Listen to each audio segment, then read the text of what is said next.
Welcome to The Explainer, where we break down the complex stuff using the source material itself. Okay, so today we're tackling a big one. There was this landmark crypto bill, the one that was supposed to bring order to the chaos, right? It had everyone on board, Republicans, Democrats, the big industry players, and then poof, it just disappeared. It totally crashed and burned. So we're going to dig in and figure out exactly what happened in what's become Washington's billion-dollar standoff. Okay, so let's get right to the heart of the mystery. You've got this major bill, the CLARITY Act, that just sails through the House with massive support from both sides of the aisle. It looked like a done deal. So, why is it now completely stuck in the Senate? What happened? Well, to figure that out, we're going to have to follow the money, untangle the power plays, and dive headfirst into the politics. So, here's our game plan for this deep dive. First, we'll look at the bill that stalled. Then, the billion-dollar standoff. After that, we'll get into the Coinbase gambit, followed by a tale of two committees, and we'll wrap it all up with a look at the Washington gridlock. All right, let's kick things off with part one, the bill it stalled.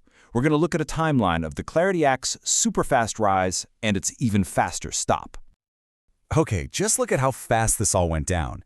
In July of 2025, we're celebrating a massive bipartisan win in the House. Things are looking great. Fast forward just 6 months to January 15th, 2026, and boom, the Senate vote is postponed indefinitely. It's basically dead. The real kicker is that key moment on January 14th when Coinbase pulls its support. And then, not even a full day later, the whole thing grinds to a halt. It really makes you wonder, right? What on earth could have happened behind the scenes to blow it up that quickly? And that question leads us directly to our second piece of the puzzle, the billion-dollar standoff. This is really about a massive fight over stablecoin rewards, pitting the old guard of traditional banks against the new world of crypto firms. So, to really get this, we have to rewind a bit to a different law, the 2025 Genius Act. Now, this law banned the issuers of stablecoins, the companies that create them, from paying out interest. Simple enough. But it left a huge loophole. The law didn't say anything about whether other companies, like a crypto exchange, could offer you rewards for holding those same stablecoins. See the difference? It's yield versus rewards. And that little loophole, well, it became the entire battlefield. And this slide just lays out the two sides perfectly. On one hand, you've got the traditional banks. They are looking at this and thinking, oh man, we're about to see a mass deposit flight. They're afraid everyone's going to pull their money out of safe, insured bank accounts and chase these high crypto rewards, which could totally wreck community lending. But on the other side, you've got the crypto firms. They're saying, hey, wait a minute. These rewards are how we compete. It's how we get customers. They see a ban as totally anti-competitive. And if you're wondering just how high the stakes are for the banks, well, here's the number that keeps them up at night. $1.5 trillion. Yeah, that's the estimated amount that could potentially flow out of bank deposits and into stablecoins if these rewards go unchecked. For the big banks, that's a problem. For smaller community banks, that's not just a problem, that's an existential threat. Okay, so now we get to our third chapter, and this is where things get really dramatic. We're calling this the Coinbase gambit, and it's all about how one single CEO's decision completely stopped this bill in its tracks. So picture this. It's January 14th, 2026. The bill is literally about to be voted on in the Senate. And then Coinbase's CEO, Brian Armstrong, just drops a bomb. He goes public with a list of major objections to the Senate's version of the bill. He's talking about a de facto ban on tokenized equities, rules on DeFi that go way too far, the SEC getting too much power over the CFTC, and, this is the big one, new restrictions on those stablecoin rewards we were just talking about. And he summed it all up with this quote right here. We'd rather have no bill than a bad bill. And just like that, everything changed. In a single moment, the crypto industry's biggest cheerleader became the bill's biggest opponent.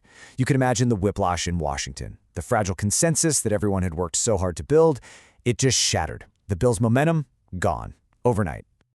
But wait, there's more. Because it wasn't just industry drama that tanked this thing, the plot gets even thicker when you pull back the curtain and see the bill was also caught in a classic Washington turf war.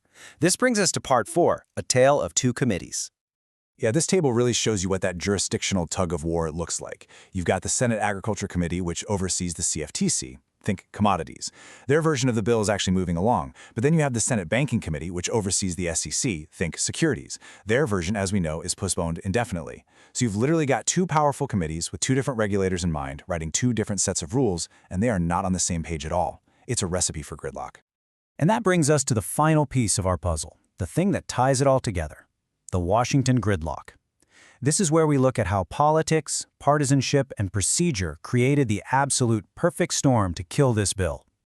In the U.S. Senate, this is the magic number, 60.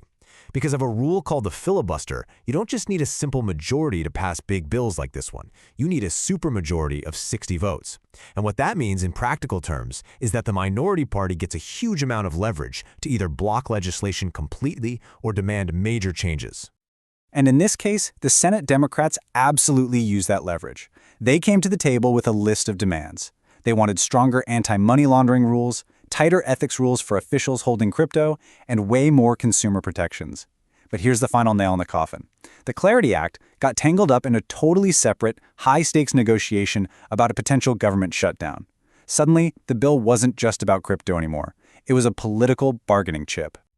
So when you put it all together, you see the real story. There was no single silver bullet that killed the CLARITY Act. It was a perfect storm. You had a fundamental economic conflict between banks and crypto, a huge industry player pulling out at the last second, an internal Senate turf war, and deep partisan divides all hitting at the exact same time. It just got crushed under the weight of it all. And all of this leaves us with one final, really big question. With the banks and crypto worlds at a complete stalemate and politicians totally divided, is there any path forward? Can any compromise bring the clarity that the U.S. crypto market so desperately needs? Or is all that innovation, all that talent, and all that capital just going to pack its bags and thrive somewhere else, offshore? That right there is the real billion-dollar question.